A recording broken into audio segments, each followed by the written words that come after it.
আন্তর্জাতিক সংবাদে সবাইকে স্বাগত। প্রথমেই সংবাদ শিরোনামের পর বিস্তারিত। ইউক্রেনে বিভিন্ন বিদ্যুৎ কেন্দ্রে নতুন করে ভয়াবহ হামলা রাশিয়ার। পুতিনের বিরুদ্ধে গ্রেপ্তারি পরোয়ানা, আইসিসির আদেশকে টয়লেট পেপারের সাথে তুলনা করল রাশিয়া। ইমরানের বিরুদ্ধে গ্রেপ্তারি পরোয়ানা স্থগিত করল পাকিস্তান হাইকোর্ট। কৃষ্ণ সাগরে আকাশে এবার গ্লোবাল হক ড্রোন দেখা মিলল। এবার ইউক্রেনকে যুদ্ধবিমান দিচ্ছে স্লোভাকিয়া। 23 ব্রিটিশ নাগরিকের বিরুদ্ধে রাশিয়ার নিষেধাজ্ঞা আরোপ। মার্কিন ড্রোন ভূপাতিত করে পুরস্কার পেলেন রাশিয়ার পাইলটরা। এবং সর্বশেষে জানিয়ে দেব, ইসরায়েলের মোসাদ ঘাঁটিতে ভয়ঙ্কর হামলা ইরানের। শুনছিলেন সংবাদ শিরোনাম, এখন বিস্তারিত। তবে অনুরোধ থাকবে এই ভিডিওটিতে একটি লাইক দিন এবং কমেন্টস করে জানিয়ে দিন আপনি কোন জেলা থেকে বা কোথা থেকে আমাদের সাথে যুক্ত রয়েছেন। এবং সর্বশেষ গুরুত্বপূর্ণ আপডেট সংবাদ পেতে চ্যানেলটি সাবস্ক্রাইব করে আমাদের সঙ্গেই থাকুন। ধন্যবাদ। ইউক্রেনের বিভিন্ন বিদ্যুৎ কেন্দ্রে ভয়াবহ ক্ষেপণাস্ত্র হামলা রাশিয়ার। ইউক্রেনের বিদ্যুৎ অবকাঠামোতে নতুন করে ভয়াবহ হামলা চালিয়েছে রাশিয়া, যার শিকার হয়েছে দেশটির পশ্চিম মধ্য দক্ষিণ ও পূর্বাঞ্চল। বিদ্যুৎহীন 15 লাখেরও বেশি মানুষ। এরই মধ্যে দখলকৃত খেরসনে পাল্টা হামলা জোরদার করেছে রাশিয়া। দখলকৃত দক্ষিণ অঞ্চল খেরসন পুনরুদ্ধারে পাল্টা হামলা অব্যাহত রেখেছে ইউক্রেন। রাশিয়া জানিয়েছে ওই অঞ্চলে আরো বড় ধরনের হামলা পরিকল্পনা করেছে ইউক্রেনীয় বাহিনী। প্রাণ বাঁচাতে অবিলম্বে শহর ছাড়তে বাসিন্দাদের আহ্বান জানিয়েছে রুশিয়া নিয়োগকৃত কর্তৃপক্ষ। শনিবার বার্তা সংস্থা বলা হয়, ফ্রন্ট লাইনের উত্তেজনাপূর্ণ পরিস্থিতি বিরাজ করছে।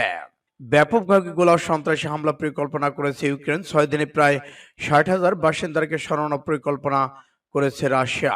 ইতিমধ্যে 25,000 নাগরিক সরিয়ে নেওয়া হয়েছে। কিয়েভ জানায়, দখলকৃত খেরসন 2টি গ্রাম পুনরুদ্ধার করেছে ইউক্রেন। স্থল যুদ্ধে বিপর্যয়ের মুখে ইউক্রেন জুড়ে অব্যাহতভাবে মিসাইল, রকেট, ড্রোন হামলা চালিয়ে যাচ্ছে রুশ বাহিনী। শনিবার জেলেনস্কি জানান, রুশ হামলায় বিপর্যস্ত ইউক্রেনে আরো 36টি রকেট নিক্ষেপ করেছে আগ্রাসীরা। অধিকাংশ রকেট প্রতিহত করা হয়েছে বলেও জানান তিনি। জেলেনস্কি জানিয়েছেন, এই মুহূর্তে আকাশ পথে করা শতভাগ রুশ হামলা প্রতিহতের সক্ষমতা তাদের নেই, তবে মিত্রদের সহায়তায় ধীরে ধীরে সে সক্ষমতা অর্জন করবে কিয়েভ। 10 অক্টোবর থেকে চালানো রুশ হামলায় 30% বিদ্যুৎ অবকাঠামো ধ্বংস হয়ে গেছে। বিদ্যুৎহীন 15 লাখেরও বেশি গ্রাহক। ব্যাহত হচ্ছে চিকিৎসা, জরুরি সেবা, নিরাপত্তা কার্যক্রম। ইউক্রেনে হামলারা সেই ইরানের একটি ড্রোন ব্যবহার করছে বলে অভিযোগ করেছে দেশটির প্রেসিডেন্ট ভলোদিমির জেলেনস্কি। পুতিনের বিরুদ্ধে গ্রেপ্তারি পরোয়ানা, আইসিসির আদেশকে টয়লেট পেপারের সাথে তুলনা রাশিয়ার। রুশ প্রেসিডেন্ট ভ্লাদিমির পুতিনের বিরুদ্ধে আন্তর্জাতিক অপরাধ আদালতের গ্রেপ্তারি পরোয়ানা নিয়ে তৈরি হয়েছে মিশ্র প্রতিক্রিয়া। এটি আইসিসির ঐতিহাসিক সিদ্ধান্ত বলে আখ্যা দিয়েছেন ইউক্রেন। স্বাগত জানিয়েছে যুক্তরাষ্ট্র, ইউরোপীয় মিত্ররা, তবে বিষয়টি আমলেই নিতে নারাজ রাশিয়া। এমনকি আইসিসির এ আদেশকে টয়লেট পেপারের সাথে তুলনা করেছেন ক্রেমলিনের মুখপাত্র খবর এনডিটিভির। ইউক্রেন রুশ আগ্রাসনের প্রায় শুরুর দিক থেকেই রাশিয়ার বিরুদ্ধে যুদ্ধাপরাধের অভিযোগ খতিয়ে দেখছে আন্তর্জাতিক অপরাধ আদালত। যুদ্ধের 337তম দিনে ভ্লাদিমির পুতিনের বিরুদ্ধে বড় পদক্ষেপ নিল আইসিসি। এরই মধ্যে আইসিসি এর রায়কে ঐতিহাসিক সিদ্ধান্ত বলে আখ্যা দিয়েছেন ইউক্রেনের প্রেসিডেন্ট ভলোদিমির জেলেনস্কি। রাশিয়া সরিয়ে নেওয়া শিশুদের দেশে ফিরে আনার সব চেষ্টা করা হবে বলেও জানান তিনি। কিয়েভের বাসিন্দারাও আনন্দিত, তবে আটক আদেশ কার্যকর নিয়ে রয়েছে ঘোর সন্দেহ। এদিকে এই রায়কে গায়ে মাখছে না রাশিয়া। টুইটার এই রায়কে টয়লেটে পেপারের সাথে তুলনা করে সাবেক প্রেসিডেন্ট দিমিত্র মেদভেদেভ। ক্রেমলিন মুখপাত্র দিমিত্র পেসকভ বলেছেন, বিষয়টি আপত্তিকর ও অগ্রহণযোগ্য। রাশিয়া এই আদালতের বিচার ক্ষমতাকে স্বীকৃতি দেয় না। আইনের দৃষ্টিকোণ থেকে আইসিসির রায় রুশ ফেডারেশনের কাছে অর্থহীন। সুরক্ষামূলক জামিন পেয়েছেন পিটিআই চেয়ারম্যান। ইমরানের বিরুদ্ধে গ্রেপ্তারি পরোয়ানা স্থগিত করল পাকিস্তান হাইকোর্ট। পাকিস্তানের সাবেক প্রধানমন্ত্রী ও পিটিআই চেয়ারম্যান ইমরান খানের বিরুদ্ধে জারি করা গ্রেপ্তারি পরোয়ানা স্থগিত করেছে পাকিস্তানের হাইকোর্ট।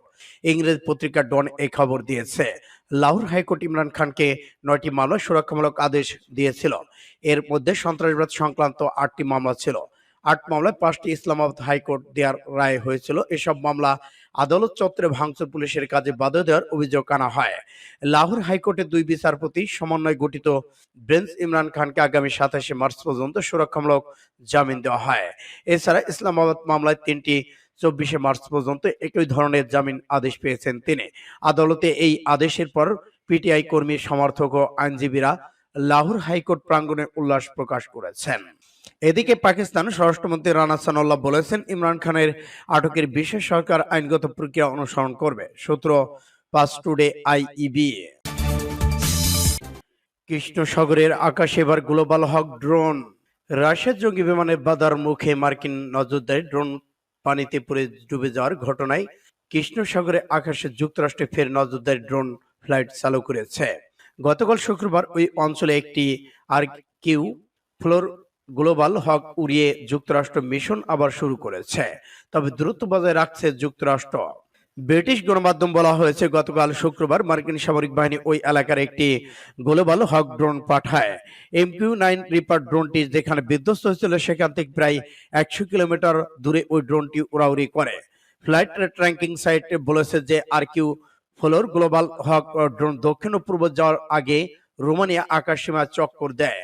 ড্রোনটি কৃষ্ণ সাগর পূর্ব অংশে কয়েকবার পাক দিয়েছে, তবে কখনোই ক্রিমিয়া ভূখণ্ডে 100 কিলোমিটারের কাছে যায়নি।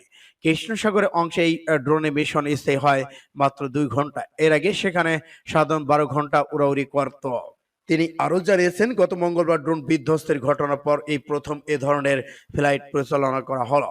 তবে এর আগে পেন্টাগন বলেছিল যে রাশিয়া নৌবাহিনীর তৎপরতা পর্যবেক্ষণের জন্য কৃষ্ণ সাগরে আবারও ড্রোন পাঠানো হয়েছে। সূত্র রয়টার্স। এবার ইউক্রেনকে যুদ্ধ বিমান দিচ্ছে স্লোভাকিয়া। এবার ইউক্রেনকে যুদ্ধ বিমান দিচ্ছে ইউরোপের আরেক দেশ স্লোভাকিয়া। কিয়েভকে 13টি MiG-90।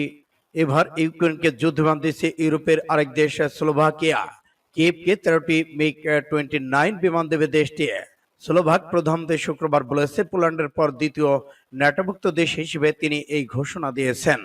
এসব বিমান পাঠাতে কয়েক সপ্তাহ সময় লাগতে পারে। গত বৃহস্পতিবার 4টি MiG-29 বিমান দেওয়ার ঘোষণা দেয় পোল্যান্ড। এ খবর এএফপির আল জাজিরার। স্লোভাকিয়ার প্রধানমন্ত্রী এডওয়ার্ড হেগার বলেছেন, যুদ্ধ বিমান পাঠানোর পাশাপাশি একটি বিমান প্রতিরক্ষা ব্যবস্থাও কিয়েভকে সরবরাহ করা হবে। ইউক্রেনের সাধারণ মানুষকে বাঁচাতে এই উদ্যোগ বলেও জানান তিনি। ট্যাঙ্কের পাশাপাশি দীর্ঘ সময় ধরে পশ্চিম মিত্রদের কাছে যুদ্ধবিমান চেয়ে আসছে ইউক্রেন। প্রাথমিকভাবে যুক্তরাষ্ট্রের তৈরি F-16 চেয়েছে কিয়েভ। এদিকে এই যুদ্ধবিমান দেওয়ার ঘোষণায় তাৎক্ষণিক প্রতিক্রিয়া দেখিয়েছে ক্রেমলিন। মুখপাত্র দিমিত্রি পেসকভ গতকাল বলেছেন, ইউক্রেনকে পোল্যান্ড এবং স্লোভাকিয়া দেওয়ার যুদ্ধবিমানগুলো ধ্বংস করা হবে। কিয়েভে পশ্চিমা অস্ত্র সমরাস্ত্র করলে রাশিয়ার সামরিক লক্ষ্য কোনো ধরনের পরিবর্তন আসবে না। 23 ব্রিটিশ নাগরিকের বিরুদ্ধে রাশিয়ার নতুন করে নিষেধাজ্ঞা। যুক্তরাজ্যের 23 নাগরিকের বিরুদ্ধে নিষেধাজ্ঞা আরোপ করেছে রাশিয়া। শুক্রবার রাশিয়ার পররাষ্ট্র মন্ত্রণালয় এই নিষেধাজ্ঞা আরোপের ঘোষণা দিয়েছে। রাশিয়ার পররাষ্ট্র মন্ত্রণালয় এক বিবৃতিতে জানিয়েছে, রাশিয়ার বিরুদ্ধে যুদ্ধে ইউক্রেনের সেনাবাহিনীকে যেসব ব্রিটিশ সেনা কর্মকর্তা সম্পৃক্ত তাদের বিরুদ্ধে নিষেধাজ্ঞা আরোপ করেছে মস্কো। নিষেধাজ্ঞা আরোপ করা ব্রিটিশ নাগরিকরা রাশিয়ার প্রবেশ করতে পারবেন না বলে জানা গেছে। খবর আলাদুলুর। এসব সেনা কর্মকর্তাদের মধ্যে ব্রিটিশ জিঙ্ক নেটওয়ার্ক কর্পোরেশনের শীর্ষ কর্মকর্তাও রয়েছে। উল্লেখ থাকে যে ইউক্রেন রাশিয়ার যুদ্ধের মধ্যে যুদ্ধ চালিয়ে যাচ্ছে পশ্চিমা যুক্তরাজ্য এবং যুক্তরাষ্ট্র তাদের বিভিন্ন সময় বিভিন্ন অস্ত্র দিয়ে সহযোগিতা করছে ইউক্রেনকে, যে কারণে যুদ্ধ এত দীর্ঘায়িত হয়ে আছে এবং অনেক ক্ষয়ক্ষতির মাত্রা বেড়ে যাচ্ছে। মার্কিন ড্রোন ভূপাতিত করে পুরস্কার পেলেন রাশিয়ান পাইলটরা। কৃষ্ণ সাগরে মার্কিন ড্রোন ভূপাতি করার ফাইটার পাইলটদের পুরস্কৃত করেছে রাশিয়া। রাশিয়ার প্রতিরক্ষা মন্ত্রী সের্গেই শুইগু দুটি রাশিয়ান Su-27 যুদ্ধ বিমানের পাইলটদের হাতে পুরস্কার তুলে দেন। রুশ প্রতিরক্ষা মন্ত্রণালয় বরাত দিয়ে এই তথ্য জানায় বার্তা সংস্থা রয়টার্স। প্রতিবেদন বলা হয়, মঙ্গলবার একটি রাশিয়ান Su-27 যুদ্ধবিমানের সঙ্গে সংঘর্ষের পর মার্কিন MQ-9 রিপার ড্রোনটি কৃষ্ণ সাগরে বিধ্বস্ত হয়। মার্কিন সেনাবাহিনী জানিয়েছে, ড্রোনটি আন্তর্জাতিক জলসীমায় একটি রুটিন মিশে ছিল। রাশিয়ার দুটি যুদ্ধবিমান তা আটকানোর চেষ্টা করে রাশিয়ার একটি যুদ্ধবিমানের আঘাতে ড্রোনটি অকেজ হয়ে যায়। পাইলটরা যারা দূর থেকে ড্রোনটি পরিচালনা করেছিল তারা তখন এটিকে কৃষ্ণ সাগরে ফেলে দিতে বাধ্য হয়। ইউক্রেন রাশিয়ান আগ্রাসন শুরুর পর মঙ্গলবার সংঘর্ষটি ছিল যুক্তরাষ্ট্র রাশিয়ার মধ্যে প্রথম সরাসরি সামরিক সংঘর্ষ, যদি মস্কো মার্কিন ড্রোন ধ্বংস করার দাবি অস্বীকার করেছে। রাশিয়ার প্রতিরক্ষা মন্ত্রণালয় জানিয়েছে কৃষ্ণ সাগরে মার্কিন ড্রোন দেখা তারা ফাইটার জেট পাঠিয়েছিল, তবে ড্রোনের সঙ্গে সংঘর্ষ হয়নি, নিয়ন্ত্রণ হারিয়ে ড্রোনটি বিধ্বস্ত হয়ে যায়।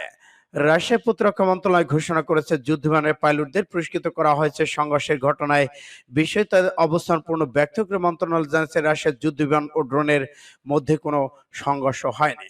তবে যুক্তরাষ্ট্র জানিয়েছে রাশিয়ান যুদ্ধবিমান ড্রোনের কাছে এসে এটিকে হয়রানি করে এবং এতে জ্বালানি ছিটিয়ে দেয়। 30 থেকে 40 মিনিট ধরে এটিকে আটকানোর চেষ্টা করার পর একটি যুদ্ধবিমান দ্বারা ড্রোনটি প্রপেলারটি কেটে যায় এবং এটি সমুদ্রে পড়ে যায়। ইসরায়েলের মোসাদ ঘাঁটিতে ভয়ঙ্কর হামলা ইরানের। ইরাকের স্বায়ত্তশাসিত কুর্দিস্তান অঞ্চলে কর্মকর্তা যদি ইসরায়েলের গুপ্তচর ভিত্তিক তৎপরতা বন্ধে কার্যকর ব্যবস্থা না নেন তাহলে মোসাদ ঘাঁটিতে আবারও ক্ষেপণাস্ত্র হামলার হুঁশিয়ারি দিয়েছে ইরান। ইরানের ইসলামী বিপ্লবী গার্ড বাহিনী আরজিসির মুখপাত্র ব্রিগেডিয়ার জেনারেল রামেজান শরীফ এই হুঁশিয়ারি উচ্চারণ করেছেন। বৃহস্পতিবার ইয়েমেনে আবরি ভাষার টেলিভিশন চ্যানেল আল মাসিয়াকে দেওয়া সাক্ষাৎকারে এই কথা বলেন রামেজান শরীফ। তিনি সরাসরি বলেছেন, একবার হামলা করেছে, আবারও হামলা করা হবে ইসরায়েলের মোসাদ ঘাঁটিতে। জেনারেল রামজান শরীফ বলেছেন, যেসব ঘাঁটি থেকে ইরানের নিরাপত্তা ব্যবস্থার উপর হামলা চালানো হয় সেসব ঘাঁটি ধ্বংস করা আমাদের স্বাভাবিক অধিকার এবং এটি ইরানের জন্য রেড লাইন। সম্প্রতি হামলার আগে ইরাকে নিযুক্ত ইরানের রাষ্ট্রদূত ইরাজ মাসজেদি বেশ কয়েকবার কুর্দিস্তান অঞ্চলে নেতাদের মোসাদ ঘাঁটি থাকার ব্যাপারে সতর্ক করে বলেছে বলে জানান তিনি। আইআরজিসির মুখপাত্র বলেছেন, যদি ইরাকি কর্মকর্তারা ইহুদিবাদীদের ঘাঁটি সরিয়ে দেওয়ার ব্যাপারে ভূমিকা রাখে এবং আমাদের নিরাপত্তা যদি হুমকির মুখে পড়ে তাহলে আমরা সেগুলোর উপর ভয়াবহ হামলা চালাবো। এর আগে শনিবার দিবাগত রাতে আইআরজিসির 1 ডজন ব্যালিস্টিক ক্ষেপণাস্ত্রের সাহায্যে ইরাকের কুর্দিস্তানের মোসাদ ঘাঁটিতে হামলা চালানো হয়। এতে মোসাদের বেশ কয়েকজন কর্মকর্তা হতাহত হয়েছেন। সূত্র পাস টুডে।